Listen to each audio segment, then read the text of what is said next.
Assalamu alaikum. Welcome to the second episode of SPIE's Voice of Vicissitude. SPIE is a multifaceted society that aims to expand the horizons of multiple avenues such as research, education within the community, technology, and social media.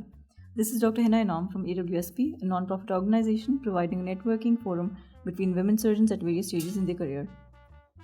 For the next few episodes, SPIE will be collaborating with AWSP to deliver a podcast experience like no other. Today we have with us Dr. Sadaf Khan from the class of 992. She completed her general surgery residency and colorectal surgery fellowship from Henry Ford Hospital, Detroit, after which she joined the same institute as senior staff in the division of colon and rectal surgery. She has also worked as a faculty at Case Western Reserve University. She is now the associate dean of the undergraduate program at EQH, where she continues to work as a colorectal surgeon. Assalamu alaikum, ma'am. I know that you're from Rawalpindi and you spent all your childhood there. How was it like being in Pindi? What kind of a child were you? How was your school life? So, Assalamu alaikum. Thank you very much for having me and having this conversation. So, yeah, I grew up in Rawalpindi and with a few stays in the UK during that time, during my father's training as a general surgeon. And we lived very far outside the city at that time. Ab to shehar ke beech mein aa gaya. We were on the campus of the Fauji Foundation Medical Center. And it used to be a sanatorium way back when that was then converted into a hospital. So needless to say, it was beautiful. It was on hills. There was just a colony of physicians and all the kids there. We grew up in like one big happy family having lots of adventures. And so it was a very fun neighborhood. Summers were fantastic. We'd leave home like at 9 o'clock in the morning, maybe come in for the afternoon, and then be outside till Maghrib, basically. My school, I went to Presentation Convent School and CB College, which was sort of the standard for every young girl coming through Rawalpindi at that time. And then I actually spent a year at RMC, because in those days, Karachi was a very, very volatile city, and there were a lot of delays in graduation. So by the time it was my turn to apply for AKU, we were so far ahead of our Karachi colleagues that most of us who came from the Punjab had already 1 year of medical school under our belt. But yeah, I was a quiet child. I really was very introverted, had very limited friends. But, I guess I'm still that way now. You told that your father was a general surgeon. So was he your inspiration to become one? Actually, on the contrary, he was my inspiration not to become one, because I saw his life, I appreciated what he was able to do, and he was one of those, still is, mashallah, one of those general surgeons who do everything, right? I mean, he did thoracic, he did urology, he did orthopedics, he did everything really, right? And he can still, he describes how they would drain amoebic liver abscesses just by percussion, so really, but it was a tough life, and he was very, very ethical and very devoted to his patients. So I remember that in the evenings, if we ever went out, we'd be in the car, and Fauji Foundation was it was a sprawling campus, and we'd be in the car, and we'd drive from one ward to the other. Then we'd sit, and he'd like 5 minute mein aata hu. And 20 minutes later, then we'd go to the next ward, and he's like 5 minute mein aata hu. It's like 30 minutes later, and I was like, oh my God, can't do this for the rest of my life. But, in my first rotation, when we were third years, my first exposure to surgery, basically, I never looked back after that. What made you go to med school then? I was always, I don't think I considered any other specialty. So my mother's a doctor as well. She's a pathologist. And I used to spend all my summers, so metric ke baad 4 mahine ki chutti hoti thi, aur FSC part 1, part 2. And I would spend my summer breaks in the lab, and I could, when I was 15 years old, I could open a petri dish and say, this is Pseudomonas, right? Because we had the old-fashioned counters where you have a counter and you look at the slides, and per high power field count the white cell counts. We had hemochromometers to check the hemoglobin. So I was like a pro. I was like a junior tech in her lab, and really coming into medicine, my thought had been to be a pathologist. But so I was always going to be a doctor. Just what kind was up for debate. You sort of had 2 med schools, one in Pindi and one here, right? Yeah.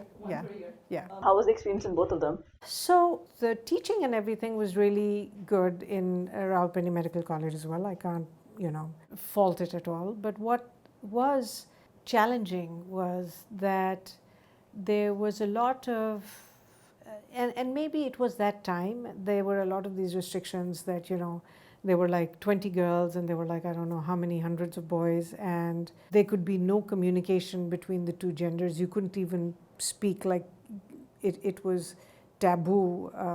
There could be no social gatherings. There was nothing, and it was a very stressful situation because I had grown up in a household where gender was very secondary. We are 4 sisters, so there was never we never saw any difference between the way boys or girls were treated. So that was like a really big shock for me, and it made me lose.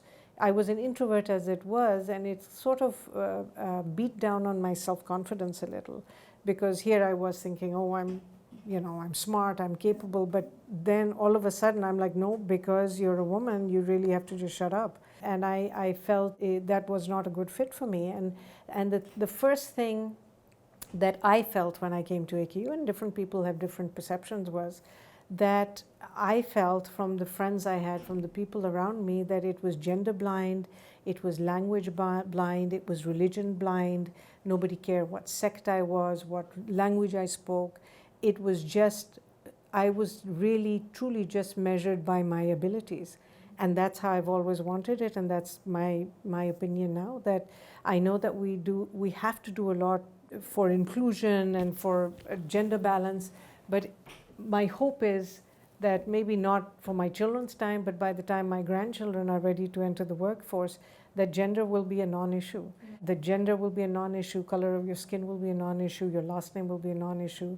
Just your ability will be what separates people and defines people. Any fond memories from? Oh, I have lots of. I honestly say that the 5 best years of my life were at AKU, and I think it was a multitude of things, because I know people who say it was the 5 worst years of their life. So, but the multitude of things were that I grew up from. So I came here when I was 18, and I left when I had just turned 23, right?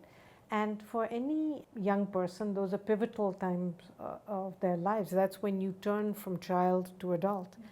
And I am so grateful that I was here during that transition, because I felt valued, I felt heard, I felt important. And what that did was that it जिस तरह से आप कोई घर बनाते हैं, अगर आप घटिया सीमेंट इस्तेमाल करें या घटिया ईंट इस्तेमाल करें या ख़राब पेंट इस्तेमाल करें, वो गिर जाएगा थोड़े दिन में, राइट? लेकिन उसके बरक्स अगर हर चीज़ अच्छी क्वालिटी की होगी तो वो फिर घर सदियों तक खड़ा रहेगा. And that's how I feel that's what this 5 years for me.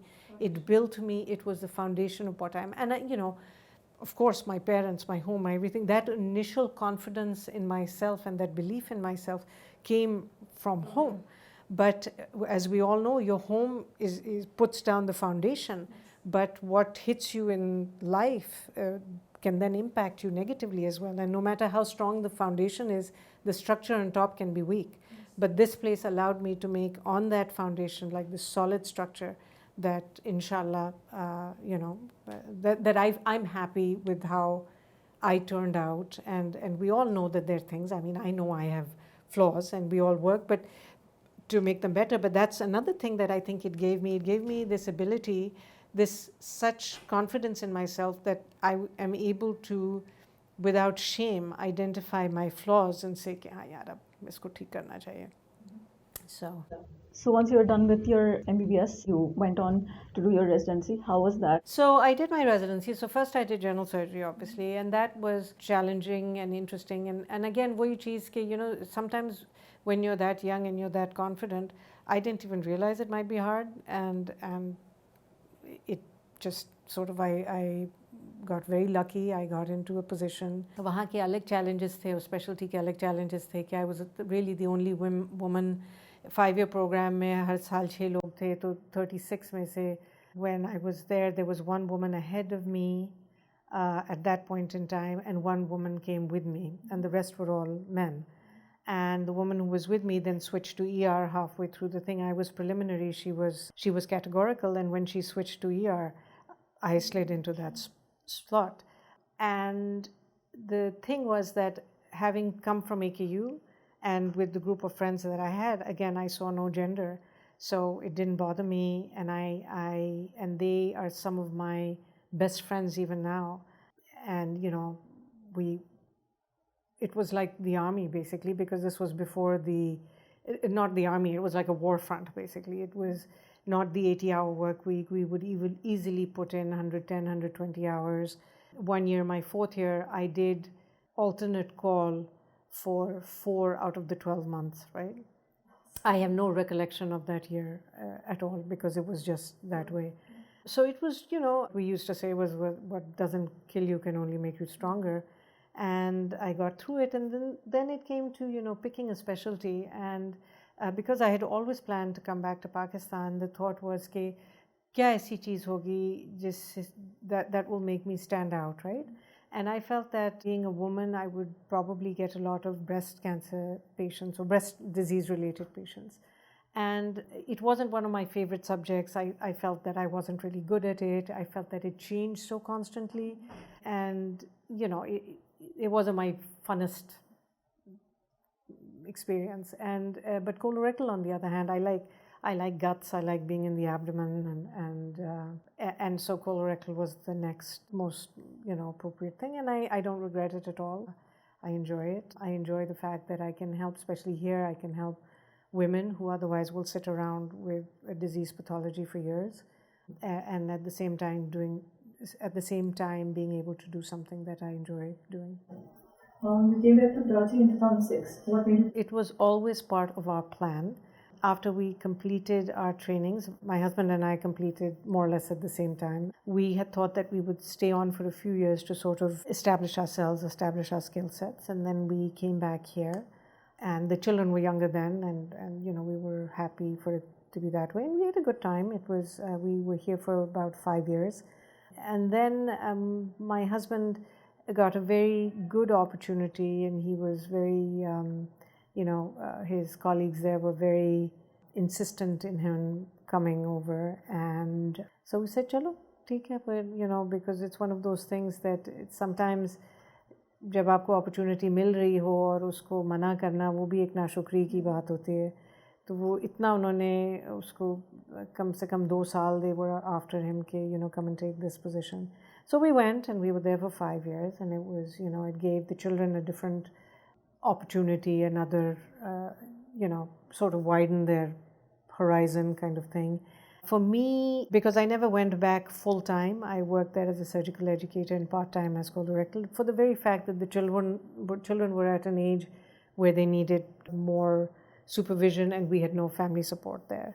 So what that gave me a time was to self-reflect, to if I looked back from the day that I finished, from the day of entering med school to that time, I had never really taken a serious break. There was 1 year that I took off in between when my husband was doing his fellowship, but I had a, under 2-year-old I was expecting, and then we had 2 children under the age of 2, which is not really time off, I don't think. So, so that gave me time. I read a lot. I read like hundreds of books. I started painting. I took art classes in addition to doing these other things. So I took on leadership of the AKU, which is the Apna AKU chapter, and I drafted the first constitution for AKU. So it's not like I was free. I did a bunch of stuff.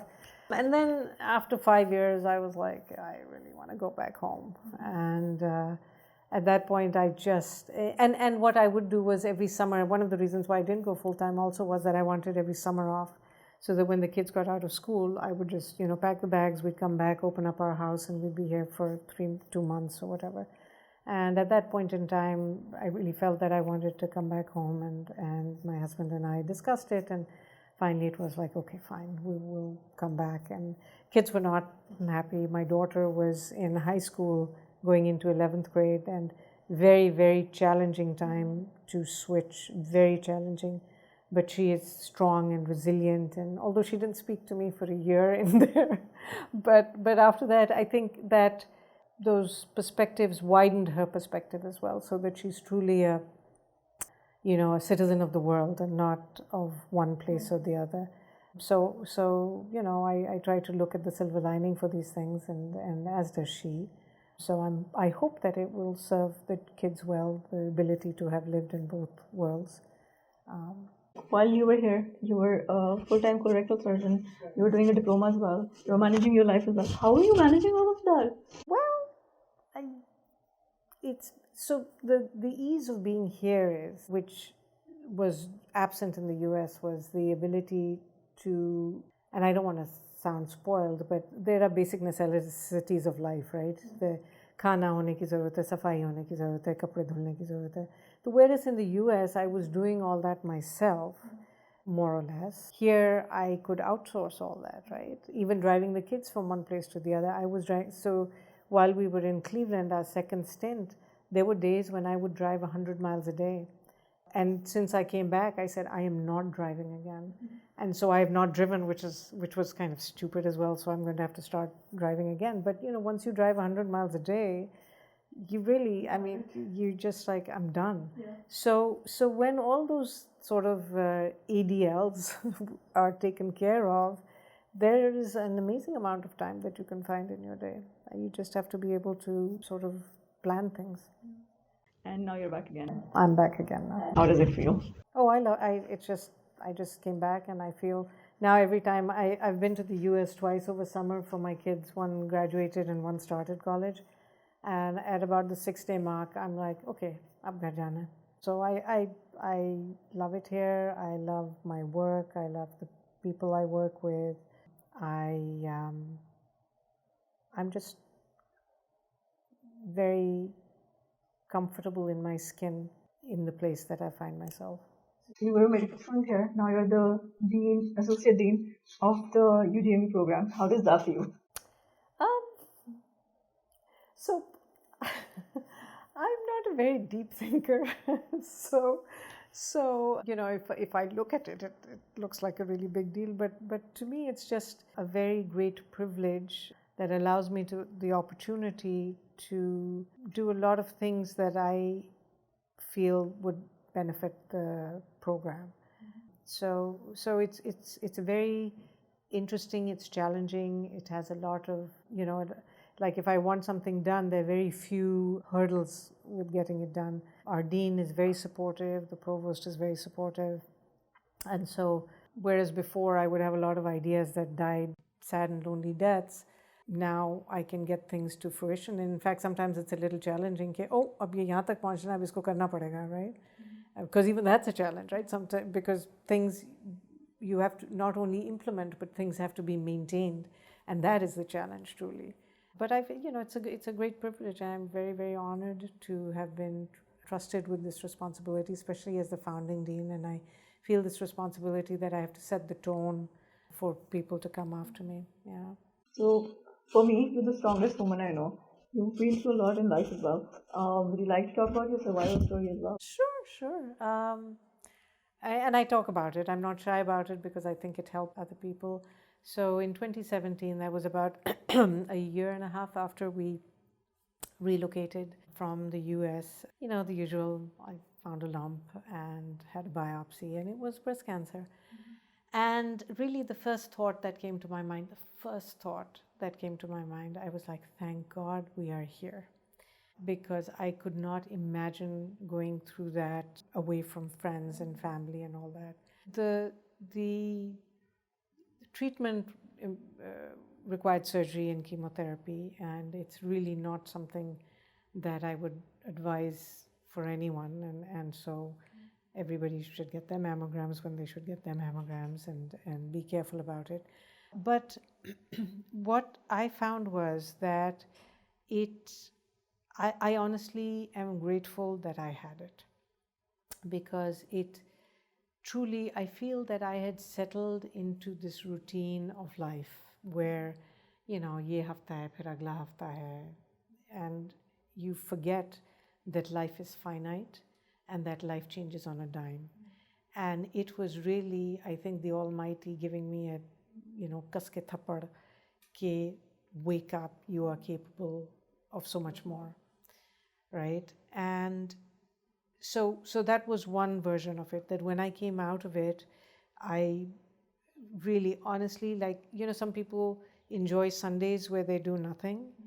That gives me tachycardia, right? It gives me physical pain if a day goes by where I can't mark off on a diary. Like, I have diaries for everything. I have my every kind of diary, even my personal life diary. And at the end of the day, I have to check off things to say that, yes, I did this. Because it stresses me out if I haven't, because I know now that life is just, it changes with one sentence, right? So that's one thing. The other thing that I found out was that, oh my God, how important friends and family are for oneself, that they are really the true, they become the essence of our lives, right? Like I used to come for chemo, and I had this WhatsApp group that had all my friends on it, and I would call it, depending on kis din lagne wali thi, kabhi Thursday ko lagti thi, kabhi Friday ko lagti thi, I called it Thursday morning happy hour, right? And in the morning I would put down on it कि कौन सा कमरा है, कितने बजे, क्या है, and within half an hour, 45 minutes, जब तक वो pre-meds लग रहे होते थे, a group would be there with sandwiches, with stories, and they would, as the chemo was running, they would be, just talking. Like one time, the first time it happened was that, I was getting this chemo, and it had this nasty sensation that was coming, right? And everybody saw that I was uncomfortable, and so they stopped. I was like, "Bolo, tumhare kis kaam ke liye yaar? You have to talk, right?" So then they started talking, and just stories and this and that. And उसमें मुझे सच्ची बात है पता ही नहीं लगा. ज़ाहिर है उस वक्त पता चल रहा होगा, लेकिन in retrospect, I have no recollection of anything bad. I have no recollection. All I have, these amazing women who were there for me. My sisters kept coming. It just became like a growth. And I think, and for my children, when I first found out, my youngest was 13, and I was so stressed. I was like, he's too young. He's too young for me to die. That was the bottom line, right? But then if I think back, and even then I came to realize कि देखो ज़िंदगी में हर किस्म की मुश्किल आती है, और ये बच्चे जिनको हम इस तरह शहज़ादा शहज़ादियों की तरह रख रहे हैं, ये भी निकलेंगे, इन पे भी मुश्किलें आएंगी. तो चलो ये मुश्किल मेरे होते हुए, I helped them through it. I walked them through it, right?